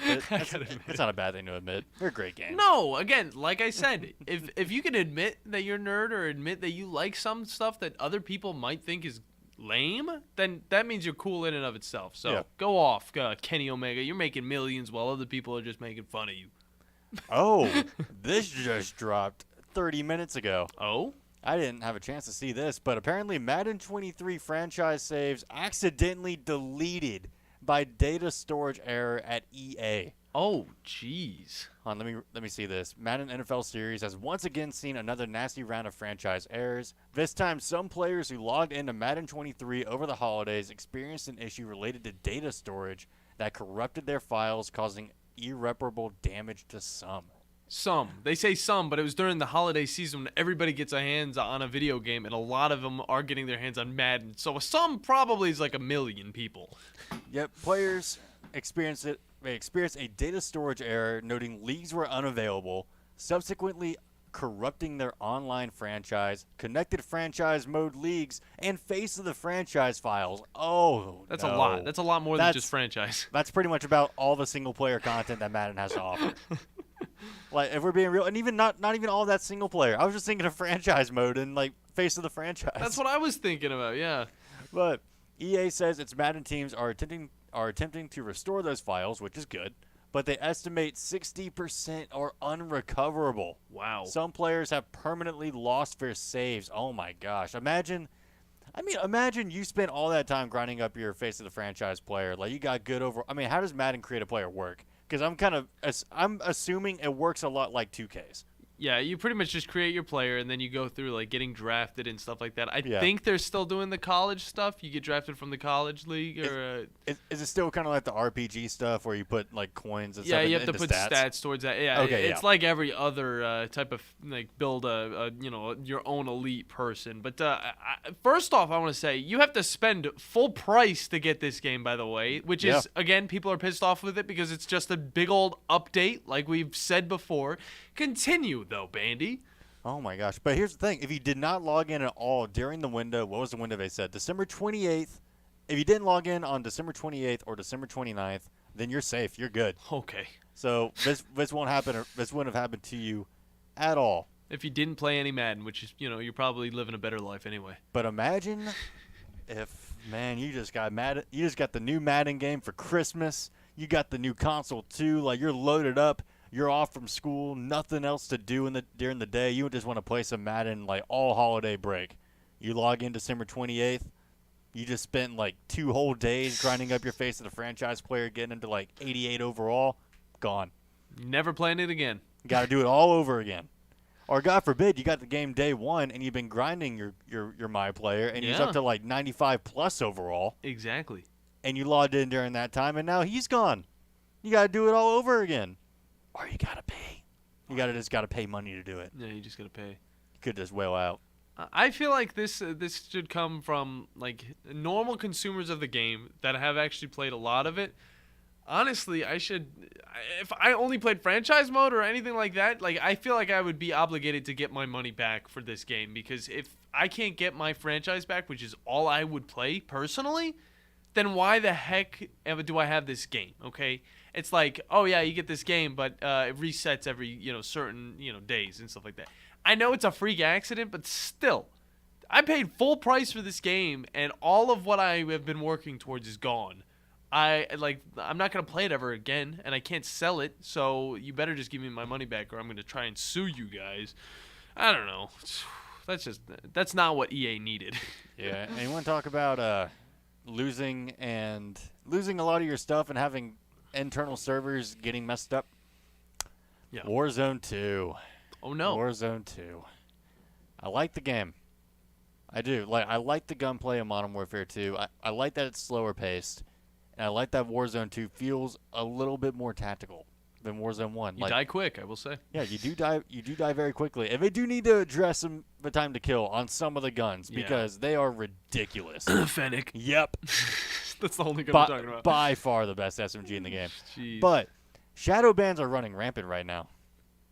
Dude, let me tell you, John actually ran into something like this. Wait, really? The guy that jumps onto the show with us, okay, he plays golf in Milligan. For the longest time, and I didn't get to talk about this at all because we were on break, but he was like, bring this up. He's finally allowed back in after 2 weeks, I believe, of being banned for no reason at all. Wait, no reason. Okay, I think we might have found out the reason why. Let us know. Let us know. Numerous users are reporting that players playing Warzone 2 who get 10 kills during a game, who just get 10 kills, are getting disconnected and shadow banned very soon after. For many players, once they reach 10 kills, their next hit shots result in a disconnect and a shadow ban. Wow. I can't really play the audio over the clip from where I'm at right now. Yeah. But there's a Twitter clip associated with it, and yeah, like the dude puts one shot on him, and immediately it's like the game crashed. Jeez. Or like he just got kicked out of a lobby. Oh, dude. Okay.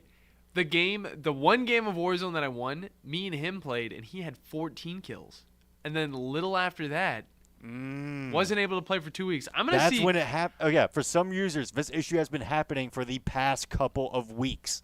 Jeez. Did you and John play within the last couple of weeks?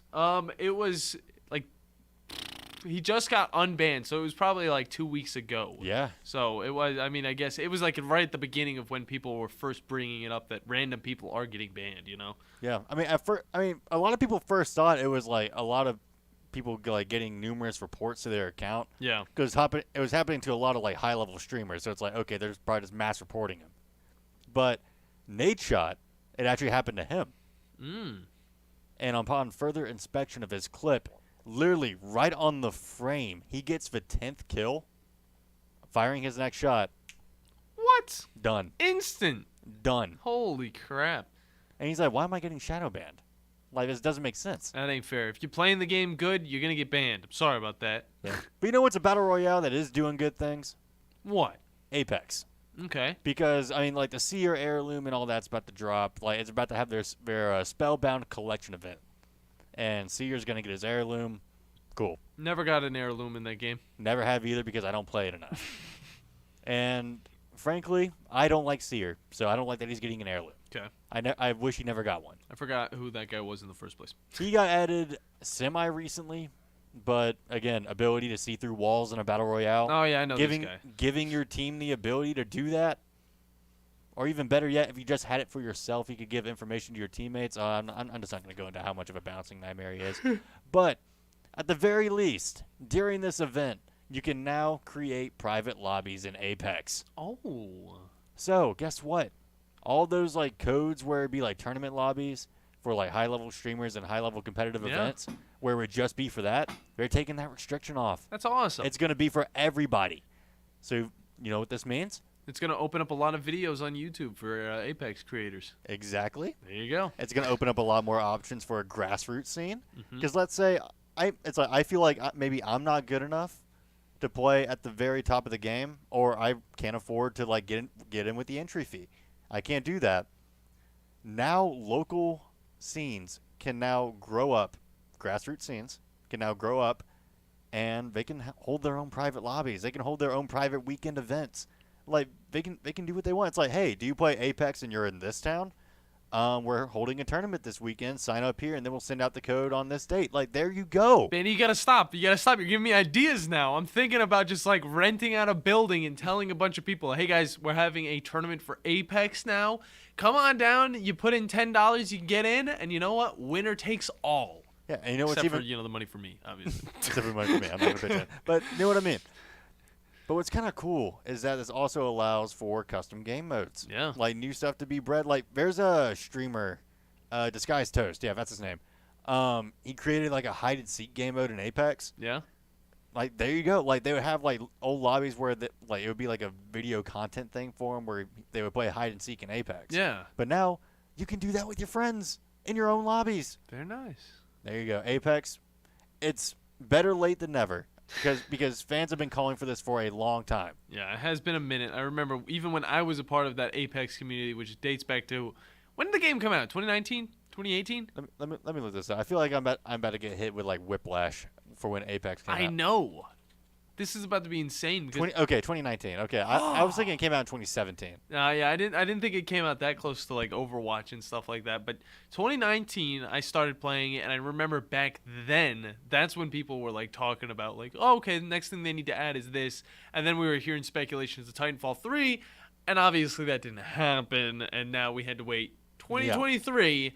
we can finally do it. If you're still playing Apex, which still seems like a new Battle Royale game for whatever reason in our heads, go for it. It's going to be really fun.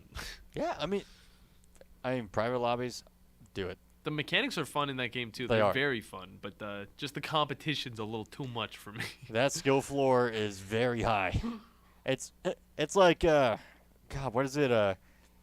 We have to go to the gym. It's like your personal trainer puts you on box jumps, but instead of starting you out with 2 boxes, he puts up 10. Yeah, you can't do that. Yeah, it's a very high skill floor. Or if you're like just a newbie going to the gym and you decide to go to like Gold's Gym or something like super like real like official, you go in there and there's bodybuilders lifting 300-pound weights and you're just like, okay, I should have probably started at like Planet Fitness or YouFit or something like that. Dude, Planet Fitness, I'm convinced is not a gym anymore. I go. I'm convinced. I can tell you this. I feel like any gym that puts out Pizza Day. I don't know if we have Pizza Day. I remember the gym that I go to used to, but it also, my girlfriend loves the Tootsie Rolls that they give out. That's the one thing. They have things like big old bins of Tootsie Rolls for the people whenever you leave the gym. I think it's a lot social club, but if you're focused on being a gymmer, it's a good starting point. Just, don't talk to all the weirdos that come in there. It is a good leaping off point, I'll give you that. If you try to go to Gold's Gym from the start, you're walking into like Arnold Schwarzenegger's like it's like I'm going to competition kind of bodybuilders. That's it's a little above my skill floor.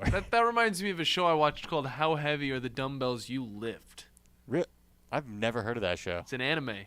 What? And instead of Gold's Gym, wait a minute. I believe it's Silver's Gym or Silverman's Gym or something like that. And the thing is about this girl who eats too much, and she decides to go in there, and it's just a bunch of huge bodybuilders. Okay, yeah. I've seen pictures and clips from this show. Not watched it. I've just seen that the personal trainer is very scrawny. And then when he gets provoked or just feels like it, he'll just transform into a Baki character. Dude, anytime he feels like he wants to, this man just like he destroys his jumpsuit that he has on, and he's just massive on the inside. And he also, there's a bunch of Fist of the North Star references because they go to, I think it's like one of the anime conventions. I don't know. What is it? It's at that weird building that's like it looks like an angel from Evangelion or something like that. Now I feel like we're turning into an anime show whenever we just start bringing it up. Either way, it actually taught me a little bit about exercising, and if you can get past some of the cutesy anime stuff that is in it, it's actually pretty informative. So I did watch. I'm not gonna lie, watching Haikyuu made me a little bit better at volleyball. Exactly, dude. I started learning because literally I looked up the rules of volleyball. They were actually following them pretty dang closely. Like it wasn't doing like a lot of anime moments where they just kind of like stretch the rules by as much as they can go. Bandi, I think I know what I'm going to do a list over this Friday. Top 10 sports anime? Of course. All right. I gotta. I mean, now we're talking about it. I'm just like, when you think about it, okay, I know a lot of people don't care about anime when it comes to, the sports world. It doesn't intertwine very well. But we're kind of the medium where it's just like we talk video games already. We talk sports. Why not bring it together and just, go full nerd on this and bring up anime that you guys can watch that will, get you into anime and get you into new sports. Anime does a very good job. And I know I'm taking away from your time, Bandi, but I'll be quick with it. Oh, no, don't worry about it because I've actually been watching one pretty recently, Blue Lock. Oh, yeah. It's a soccer anime. No, it's good. Yeah, the animation looks amazing. It's not only good as like a soccer show. Mm-hmm. It's just like a really good thriller because it turns the typical like sports movie trope on its head where it's like, we all got to come together as a team to conquer what's in front of us. Blue Lock, no. Every man for themselves. Okay. You got to be the most selfish player imaginable That's funny. to survive in this environment. And it's a really cool concept. I've seen some of the little power-ups they do because I know it's an anime, so it's going to have a little bit of, fiction to it. But I have seen it. I am interested in it, and I need to get into a soccer anime. I know there's so many of them, but there's a lot that I can get into that it's just like you guys will learn a lot of the the sport by just watching it. I learned a lot about boxing from Hajime no Ippo. Oh my okay, gosh. because it is a spectacular show, pretty long, but not as long as One Piece or any of those like original 3. But it'll teach you about boxing and it'll also get you hyped up to go work out because let me tell you, these guys look solid. I mean, I actually learned about the Dempsey roll from that show. Like, Really? I didn't know it was an actual move. Oh, okay. And that when he started, I thought that was just a technique that he was doing. And then it's like, that's the Dempsey roll from Jack Dempsey. I'm like, wait a minute, is that like an actual person? I looked up. It's like, yeah, he's one of the, like, almost, I would say, was he actually like the first star or like one of the first biggest stars in boxing? I think, or I haven't watched the show in a while, and that's where I got a lot of my knowledge from. But I remember Ippo went to the playground to practice it on those little like swinging things for the children, like the things you do pull-ups on. Okay, the pull-up bar, but they're for like children. I don't know, the lower. The Manasseh Mauler is what they called him. Okay. It's actually cool. And then there's actually a fish called the Jack Dempsey. Really? Yeah. Huh. The heck, It's kind of cool. It's like a sparkly little fish. Oh, it's like that one you would see on that children's cover book. Like I know exactly what you're talking about. Don't worry about it. Yeah. It's like we all know. But all right, Arturo Sanchez. I'm gonna get into this story pretty quickly because he has been found of mishandling prize pool funds. That's what he's been accused of. Now, he actually had a stream last night trying to explain his side of the story, and that he actually did put a lot of the blame on himself about why players haven't been paid out, and that he said that it was on him, and that he was lazy. He didn't have any personal stuff going on. It was more like he said the reasons why the payouts were late. I've had so many things going on, not only in my personal life, streams, and PC optimization for fighting games, I guess, that I did get overwhelmed. Here's the thing, though. How does that cause you to mishandle funds? Because after doing all this, he was asked a question on stream where it was literally that. It's like, how does this allow you to mishandle funds to where you're not paying out these players? That should take priority. Mm-hmm. He didn't answer the question. The stream ended, and the VOD has now been deleted, and he has now been let go by Team Spooky. What? Sheesh. The thing that irks me about this is a guy that's been in this community for over a decade. Yeah. Like, he's made his name known within the fighting game community, not only as a tournament organizer, but as a player himself. Like, I remember when he used to play Street Fighter 4. Good times. But now, mishandling funds, just scummy thing to do. We need to get back to the grassroots scene. Like, I feel like at this point, the fighting game community should not have gone esports. Yeah, it's tough, too, because it's like one of those things where you think of yourself as a gamer, and then you think of yourself like 10 years from now, depending on where you go. And, I mean, at the end of the day, you started this all because you liked fighting games. You just wanted to play fighting games. When you get all of that responsibility thrown on top of you, you might not know how to handle it. You might get a little greedy. Obviously, somebody's going to do something wrong, and, I mean, not everybody's going to be professional coming out of just being a fighting game person, you know, and they're going to do some sketchy stuff. So, I mean, it's still a new scene in the terms of it all, you know, but it's going to get to the point where, you know, there's going to be one grassroots scene that gets up and it goes and it doesn't have any controversy, and it's going to do a great job, and we're going to have great events that are going to be toxic free, and everybody's going to be happy. And obviously there's going to be a little bit of drama every once in a while. Yeah. But I mean, even the NFL knows how to handle a little bit of drama, okay? Yeah. It's like this kind of scene just like it works better in a grassroots environment. Yeah. Because unlike Valorant and CS:GO, all those other games that are team-based, fighting games have always been at their core 1 versus 1.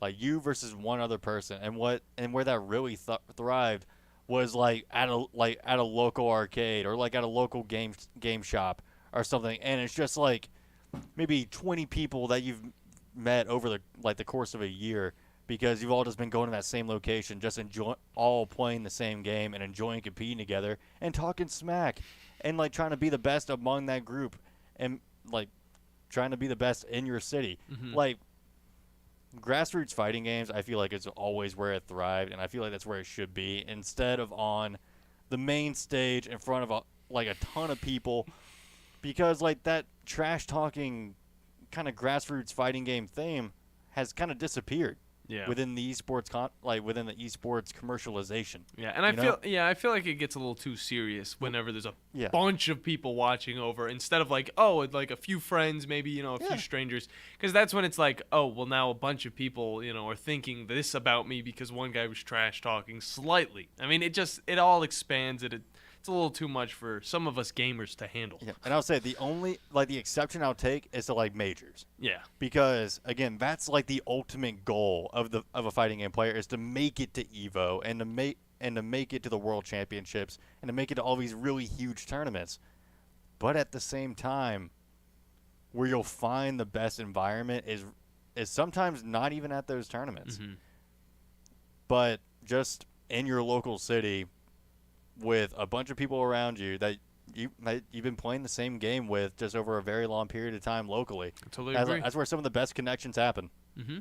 So, but I also can't understate. I am glad that fighting games are kind of in the mainstream and that they do get a lot of attention, because I want more to be made, and more don't get made if they don't get attention. Exactly. So it's a double-edged sword. It always is, Bandy. It always is. Double-edged sword. But, we got to take a quick time out. When we come back, we're going to wrap up the show, so don't go anywhere. You're listening to the Afternoon Blitz. The Blitz has been called. With us today, Dr. Tracy Lowry of Best Vein Care of Huntsville. When we evaluate a patient and they indeed have significant venous disease, most third-party payers, private insurance, Medicare, require us to treat every patient conservatively at least 90 days. Conservative treatment includes increasing ambulation, elevation of the legs, and the wearing of compression stockings. It's very common for folks to come see us in March or April wanting to have their veins fixed before they go into swimsuits starting in June. When we see someone in March or April, they're going to require at least 90 days of conservative treatment before we can even go to the insurance carrier to get permission to treat their veins. So if you think you have a venous problem, now is the time to come in and get a free screening so we can determine whether or not you need something evaluated. If you have a vein problem or you think you may have a vein problem, now's the time to contact us at bestveincarehuntsville.com. At Bryant Bank, we believe your goals are worth chasing, and every step along the way is worth celebrating. From your hopes for the future to the challenges that keep you up at night, we're here for you. Bryant Bankers put care into action to help you live legendary by stepping up when you need us most and doing what's right, even when no one is watching. Come experience a local bank whose people greet you by name and treat you like family. Bryant Bank, member FDIC. Here's Bobby White from Woody Anderson Ford on their service department. President's Award winner 2 years in a row. That's only given to the top 10% of Ford dealers in customer satisfaction. So we're very proud of the service department. And our body shop. If you happen to get into an accident, which not a lot of people just want to go down and see a body shop. If you get into an accident, award-winning body shop. We have state-of-the-art paint booths back there. They're waterborne paints that we use, friendly for the environment. We've got our production system, the way things are in and out. We have the fastest cycle rate in town of getting your vehicle in, getting your vehicle out, and assured that it's fixed right. We take pictures before it's wrecked, and not only after, but we take it as we're putting the parts on. All done to above industry standards. So I'm proud of our body shop too. Don't forget our parts department. So if you don't happen to need parts, performance parts, or just parts if you're a weekend mechanic. Woody Anderson Ford, located at the corner of Jordan and Sparkman, as well as Hughes Road and Madison. You can also check out the great deals at WoodyAndersonFord.com. You want the right specialist for your recovery. At SportsMed Orthopedic Surgery and Spine Center, we understand every body is different. Your muscles and bones are unique, as is your body. Our SportsMed specialists offer innovative treatments and minimally invasive procedures, allowing you to quickly return to the life you love. Locations in Huntsville, Madison, Athens, and Decatur, and on the web at sportsmedalabama.com. Improving performance, improving lives. In 1982, Bob Baumhauer introduced Alabama to the Buffalo Wild Wing, and quite frankly, we've never been the same. Back then, it was Wings and Things in Tuscaloosa, but now, 40 years later, after 4 name changes, Baumhauer's Victory Grill is the #1 sports-themed restaurant in the state. Bob's Alabama Hot Chicken is something that has to be tried to believe, plus the new Bam Bam Chicken and the Louisiana-style Go Fish, a whitefish over rice topped with shrimp etouffee. And Baumhauer's is fighting inflation with some new affordable favorites. Visit Baumhauer's on the South Parkway today.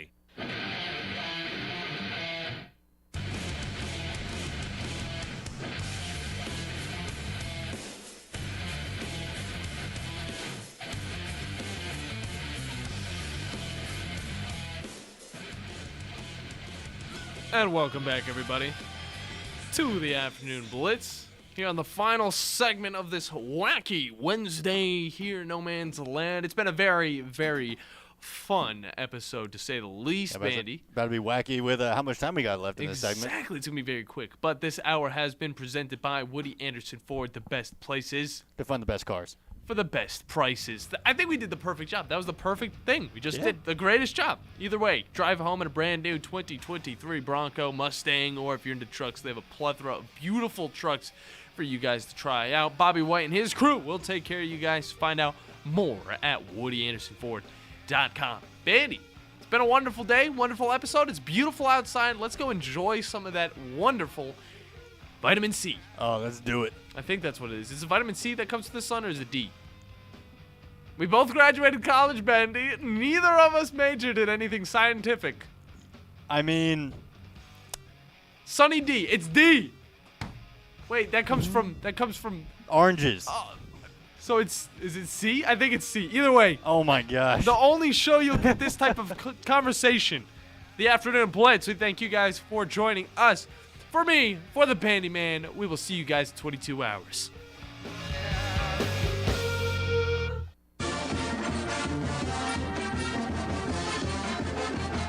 From the University of Alabama.